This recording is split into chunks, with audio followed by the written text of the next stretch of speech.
మహేశ్వరం శాసనసభ్యురాలు అక్క శ్రీమతి సబితా ఇంద్రారెడ్డి గారు, తమ్ముడు కాబోయే రాజేంద్రనగర్ శాసనసభ్యులు తమ్ముడు కార్తిక్ రెడ్డి గారు, గౌరవ మాజీ ఎమ్మెల్యే వికారాబాద్ జిల్లా పార్టీ అధ్యక్షులు ఆనంద్ గారు, గౌరవనీయులు కృష్ణారెడ్డి గారు, ఈరోజు మరి బండ్లగూడ జాగీర్ మేయర్గా ఉండి అధికార పార్టీలో ఉండి ఇంకా 3 సంవత్సరాలు అవసరమైతే అధికారంలో ఉండి కొన్ని పనులు చేసుకునే అవకాశం ఉన్నా అవన్నీ కాదు, నేను ఖచ్చితంగా న్యాయం వైపు ఉంటా, ధర్మం వైపు ఉంటా, మళ్ళీ కేసీఆరే రావాలి అని చెప్పి తిరిగి మాతో తోడైన మా తమ్ముడు ప్రేమ్ గారు, వారి శ్రీమతి చెల్లెలు లతా గారు, అట్లాగే యాదన్న గారు. యాదన్న, నువ్వు కన్నీళ్ళు పెట్టుకున్నావు, అది మంచిది కాదు, ఎందుకంటే ఏడిపియాలి కానీ మనం ఏడవద్దు, ఏడిపియాలి, నువ్వు కాంగ్రెస్లో ఏడిపియాలి తప్పకుండా టైం వచ్చినప్పుడు అది కూడా చేద్దాం. అట్లాగే మా వెంకటేశ్వర రెడ్డి గారు, నాగేంద్ర గౌడ్ గారు, అబ్దుల్ ముఖీ చందా గారు, వేదిక పైనున్న అన్న దేవుని ఎర్రవెల్లి నుంచి వచ్చిన శ్యామలయ్య గారు, అట్లాగే జంగయ్య గారు, ఇంకా దబీల్పూర్ నుంచి మహేశ్వరం నియోజకవర్గం దబీల్పూర్ నుంచి వచ్చిన బీజేపీ సోదరులు, మా అక్క నేతృత్వంలో వచ్చిన వారికి, పత్రికా మిత్రులకు అందరికీ పేరు పేరున నమస్కారం. మనము గత 10 ఏళ్ళుగా కేసీఆర్ గారి నాయకత్వంలో రాష్ట్రం సాధించుకున్న తర్వాత ఒక తదేక దీక్షలాగా, ఎందుకంటే మనం కష్టపడి సాధించిన రాష్ట్రం కాబట్టి, కష్టపడి తెచ్చిన రాష్ట్రం కాబట్టి, ప్రజలు పోరాటాలతో త్యాగాలతో సాధించుకున్న రాష్ట్రం కాబట్టి ఇష్టంతో పనిచేసినాం తప్ప మనం ఏదో మెహర్బానీ కోసం పని చేయలేదు. ఒక్కొక్క రంగాన్ని కేసీఆర్ గారు సొంత ఇల్లు ఎట్లా అయితే చక్కదిద్దుతారో అట్లా ఒక్కొక్క రంగాన్ని చక్కదిద్దుతూ వచ్చినారు. మీకు గుర్తుండాలి, ఎందుకంటే ఇవాళ మనుషులకి మనకు ఒక వరం ఉంది, ఒక శాపం కూడా ఉంది. దాని పేరు మతిమరుపు. అప్పుడప్పుడు మతిమరుపు అనేది ఒక రకంగా మంచిది, ఒక రకంగా చెడ్డది. మంచిది ఎప్పుడు, మన వాళ్ళు ఎవరైనా దగ్గర వాళ్ళు పోయినప్పుడో లేకపోతే ఏదైనా బాధ కలిగినప్పుడో మర్చిపోవాలంటే టైం పడుతుంది, మరి మర్చిపోతేనే మనిషి ముందుకు పోగలుగుతాడు, అప్పుడు అది మంచిది. కానీ చెడ్డది ఎప్పుడు అంటే, మరి చేసిన మంచిని కూడా, చూసిన మంచిని చేసిన మంచిని కూడా మర్చిపోయే పరిస్థితి కూడా వస్తుంది. ఒకసారి గుర్తు తెచ్చుకోవాలి. అందుకే 2014కు పూర్వం హైదరాబాద్ మహానగరంలో, మన రాజేంద్ర నగర్లో కావచ్చు, మన మహానగరంలో కావచ్చు, కరెంటు పరిస్థితి ఏంది ఒక్కసారి గుర్తు తెచ్చుకోండి. ఏ అపార్ట్మెంట్కి పోయినా, ఏ ఇంటికి పోయినా జనరేటర్లు, ఇన్వర్టర్లు లేని పరిస్థితి ఆనాడు ఉండేనా గుర్తు తెచ్చుకోండి. వారంలో 3 రోజులు పరిశ్రమలకు పవర్ హాలిడేలు, రోజుకి 6 నుంచి 9 గంటలు కరెంటు కోతలు. అది గ్రామాల్లోనే కాదు, హైదరాబాద్తో సహా అన్ని చోట్ల కరెంటు కోతలు. కానీ కేసీఆర్ గారు వచ్చిన తర్వాత కేవలం 6 నుంచి 9 నెలల్లో బ్రహ్మాండంగా కరెంటు సమస్యను పరిష్కారం చేసి, 60 సంవత్సరాల్లో పరిష్కారం కాని సమస్యను 6 నుంచి 9 నెలల్లో పరిష్కారం చేసిన నాయకుడు కేసీఆర్ గారు. మంచినీళ్ళ విషయమే తీసుకుంటే, ఎస్, గతంలో కొంత ప్రయత్నాలు జరిగినాయి, కానీ కేసీఆర్ గారు వచ్చిన తర్వాతనే రాష్ట్ర వ్యాప్తంగా ఒక మారుమూల పల్లె కావచ్చు, తాండా కావచ్చు, గిరిజన గూడెం కావచ్చు, లేదా విశ్వనగరం హైదరాబాద్ కావచ్చు, మంచినీళ్ళ సమస్యను 90 నుంచి 95% మనం దాన్ని కూడా పరిష్కారం చేసుకోగలిగినాం.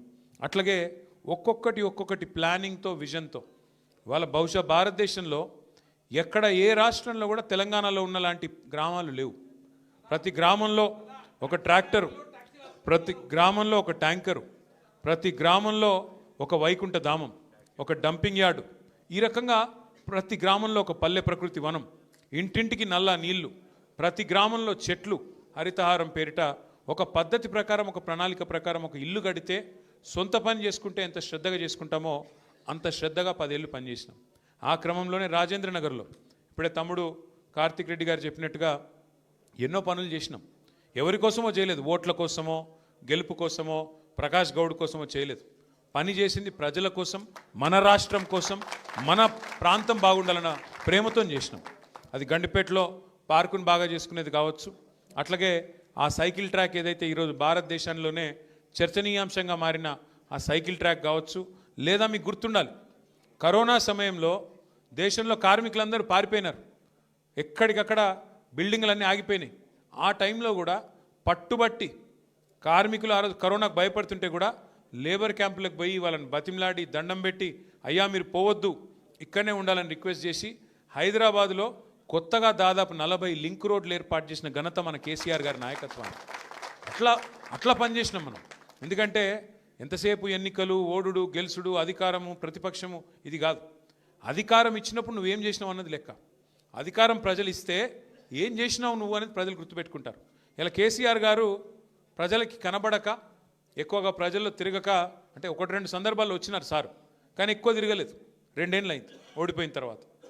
కానీ ఎంత మిస్ అవుతున్నారు కేసీఆర్ గారిని ప్రజలు అనేది వాళ్ళ మీరు ఎక్కడ సోషల్ మీడియాలో చూసినా మీకు కనబడుతుంది. ఒక్కసారి కేసీఆర్ గారు కనబడితే ధైర్యం వస్తుంది, ఒక్కసారి కేసీఆర్ గారు మాట్లాడితే ధైర్యం వస్తుంది అనే పరిస్థితి. ఎందుకు గుర్తొస్తున్నారు కేసీఆర్ అంటే ఆయన చేసిన పనులు, ఆయన చేసిన మంచి. ఒక్కటి గుర్తుపెట్టుకోండి, ఇప్పుడు తమ్ముడు ఒక మాట అన్నాడు కార్తిక్.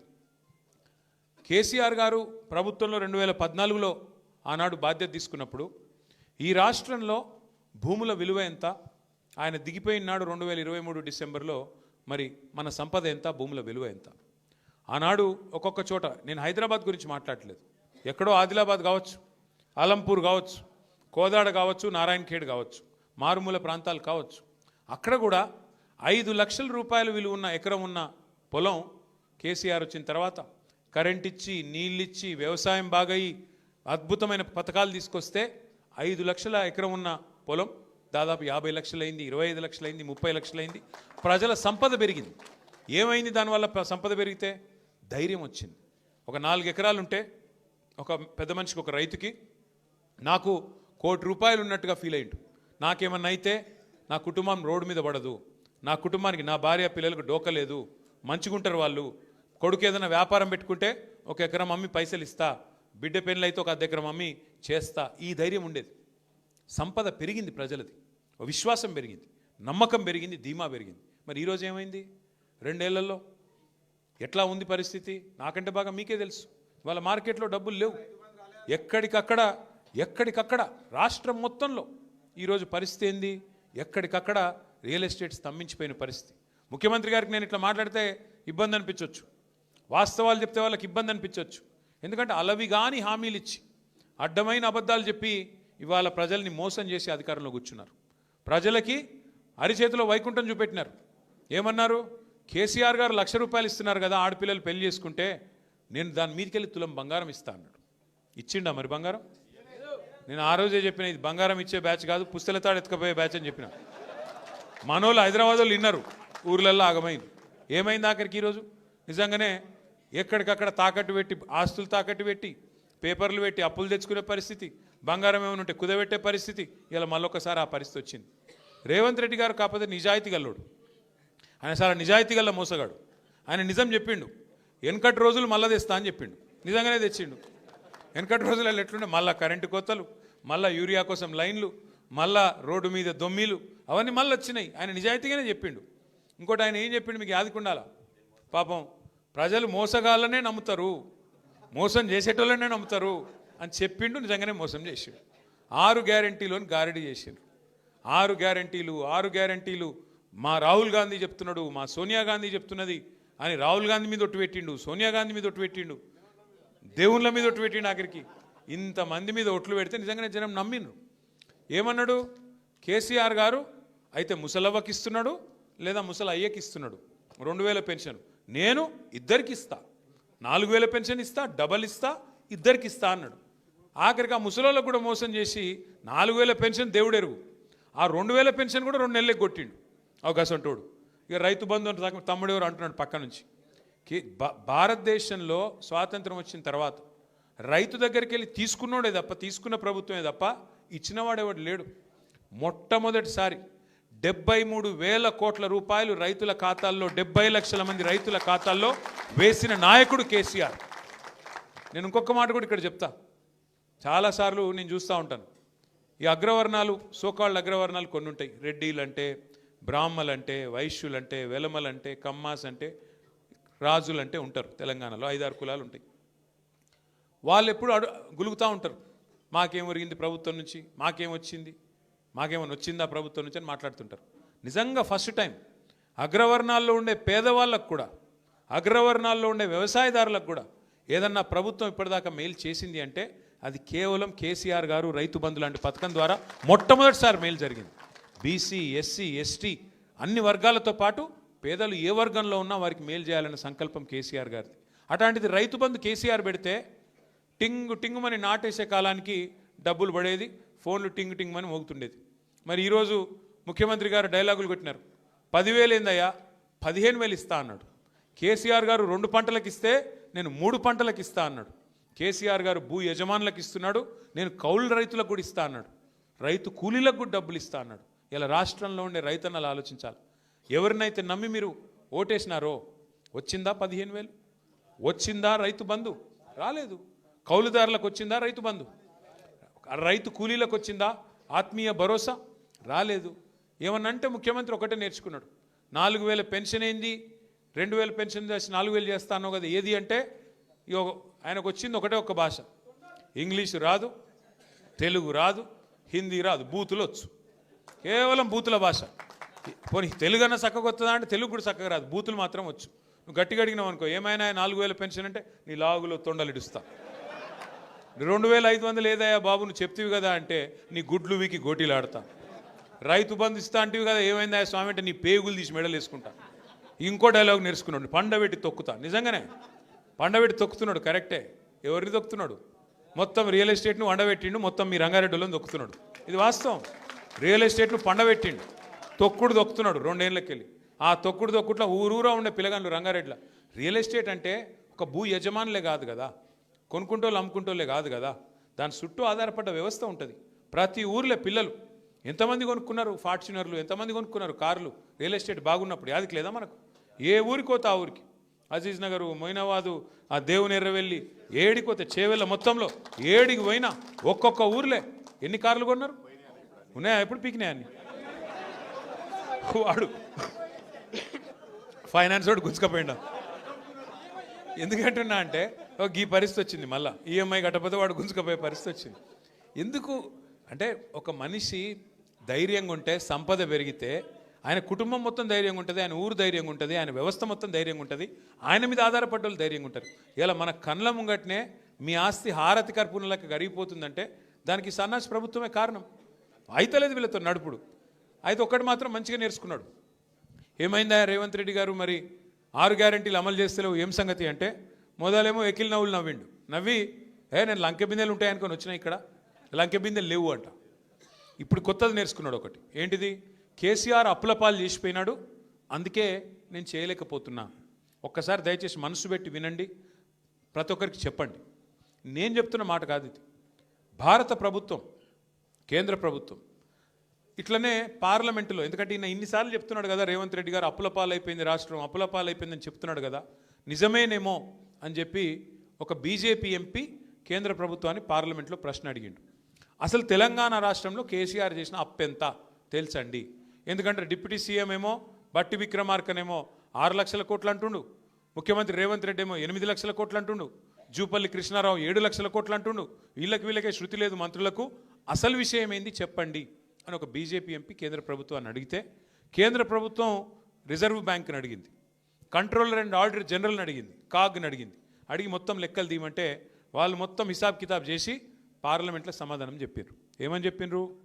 కేసీఆర్ పదవి బాధ్యత తీసుకున్న నాడు జూన్ 2, 2014 ఆ రోజు రాష్ట్రం నెత్తి మీద ఉన్న అప్పు 72,000 కోట్లు.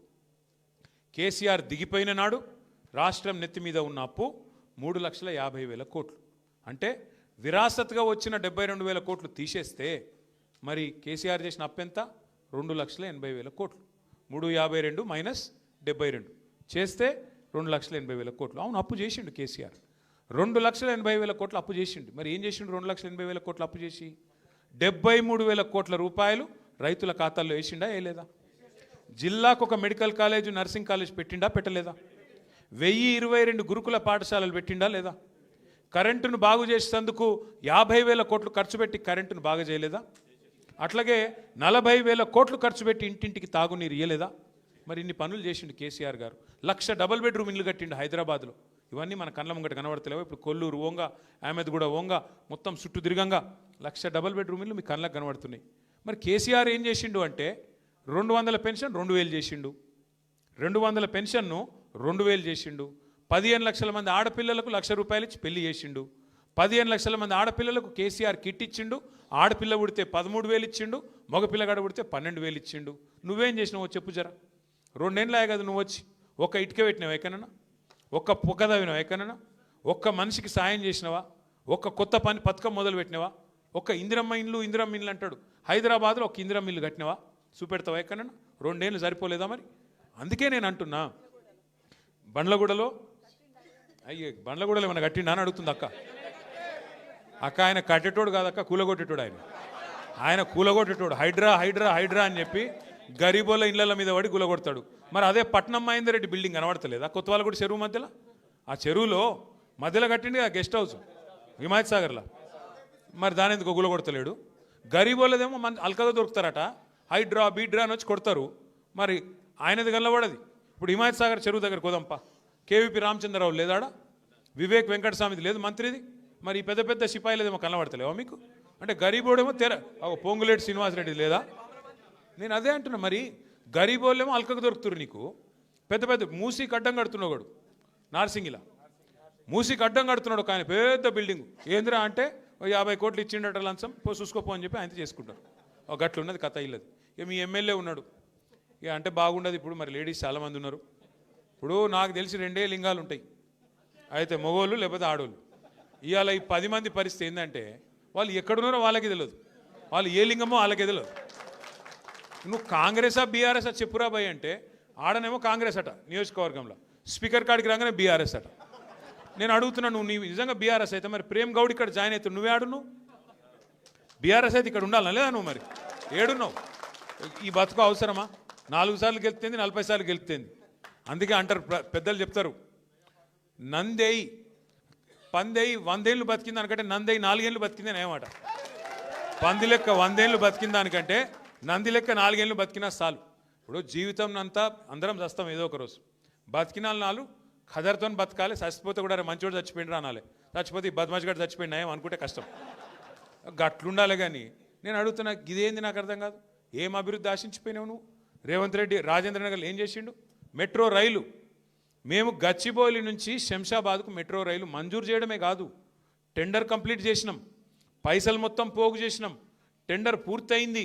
ఎల్ఎన్టీ అనే కంపెనీ ఏదైతే మెట్రో కట్టిందో వాళ్ళకే వర్క్ వచ్చింది. సరిగ్గా ఈ పాటికి 2 ఏళ్లలోనే పని పూర్తయి ఈ పాటికి చుక్ రైలును ఉరుకుతున్నాయి మీ కాడికి. ఎందుకంటే మీ దగ్గర ల్యాండ్ అక్విజిషన్ లేదు, భూసేకరణ లేదు. మంచిగా ఓఆర్ఆర్ పక్కెంబడినే తీసినాం తొవ్వ కూడా, అందులోకెళ్ళే పెడితే అయ్యిపోతుండే. ఈ పాటికి 18 నెలలు ఒడిచిపోతుండే, ఈ పాటికి మీకు రైలు కనబడుతుండే. ఈ రైలు రేవంత్ రెడ్డి ఎంత మూర్ఖుడు అంటే ఆయనకు తెలియదే, అర్థం కాదు. చెప్తే ఈనాడు ఆయనకు నేను చెప్పిన అసెంబ్లీలో కూడా, అయ్యా నీకు అర్థం కావట్లేదు ముఖ్యమంత్రి గారు, అది ఎయిర్పోర్ట్కు రైలు అంటే ఎయిర్పోర్ట్కు పోయేటోడు ఎక్కడరా అయ్యా? మధ్యలో నర్సింగ్ ఉంటుంది, బద్వేలు ఉంటుంది, మధ్యలో బండ్లగూడు ఉంటుంది, ఆడ ఉండేటోళ్ళు ఉంటారు, ఎక్కేటోళ్ళు దిగేటోళ్ళు ఇటు వచ్చేటోళ్ళు పోయేటోళ్ళు వాళ్ళు కూడా ఎక్కుతారా నాయన? ఓన్లీ ఎయిర్పోర్ట్కి పోయి ఎయిర్పోర్ట్కి వెళ్ళి వచ్చేటోరు రారు అని చెప్తే మేమే బెబ్బెబ్బే తెలియదు పీకది. అంటే ఇంత అన్యాయమా? రాజేంద్ర నగర్ నియోజకవర్గం బాగుపడుతుందంటే నీకెందుకు బాధ? ఆయనకి ఎవడో చెప్పిండంట రేవంత్ రెడ్డికి, నా భూములు ఉన్నాయంట అందుకోసం నేను రైలు వేసుకున్నా అంట. ఏం చెప్పాలి ఇంక ఆయన గట్లా ఆలోచిస్తే? దయచేసి నేను మిమ్మల్ని మీకు రిక్వెస్ట్ చేసేది మీ అందరికి కూడా, మనము ఆలోచించుకోవాల్సింది ఒకటే. ఇవాళ పదవులు వస్తాయి పోతాయి, అధికారం కూడా వస్తుంది పోతుంది. అధికారం ఎవరికి శాశ్వతం కాదు. కానీ అధికారంలో ఉన్నప్పుడు ఏం చేసినాం అనేది ప్రజలు గుర్తుపెట్టుకుంటారు. ఇవాళ ప్రజలు కేసీఆర్ గారిని గుర్తు చేసుకుంటున్నారు అంటే, రాజశేఖర రెడ్డి గారిని గుర్తు చేసుకుంటున్నారు అంటే, చంద్రబాబు నాయుడుని గుర్తు చేసుకుంటున్నారు అంటే, ఆ రోజు వాళ్ళు చేసిన పనులు ఇంకా కొన్ని కనబడుతున్నాయి కాబట్టి యాద్ చేసుకుంటున్నారు. నేను రేవంత్ రెడ్డికి చెప్తా ఉన్నా, ఇంకా 3 ఏళ్ళు నీకు పదవి ఉన్నది. ఏమైనా ప్రజలు గుర్తు చేసుకునే మంచి పనులు చేయి, లేకపోతే నేను ఇదివరకు చెప్పినా మళ్ళీ చెప్తున్నా. అప్పుడప్పుడు అంటుంటాడు రేవంత్ రెడ్డి గారు నన్ను, నువ్వు అయ్య పేరు చెప్పుకొని బతుకుతున్నావు అంటాడు. నేను చెప్పిన అవును, మా అయ్య పేరు కేసీఆర్, మా అయ్య గొప్పోడు, రానే రాదనుకున్న తెలంగాణను తెచ్చిన మొగోడు మొనగాడు కేసీఆర్. నేను బరాబర్ చెప్పుకుంటా, తప్పేందుకు అవుతుంది అది? నువ్వు కూడా మంచి పనులు చేయి, నువ్వు కూడా మంచి పనులు చేస్తే నీ మనమడు చెప్పుకుంటాడు రేపటి రోజున. లేకపోతే నువ్వు ఇవే పనులు చేసుకుంటూ పోతే చీ మా తాత మంచోడు కాదు నేను ఆయన పేరు చెప్పా అంటాడు. ఒక అట్లా అవుతుంది నీ బతుకు.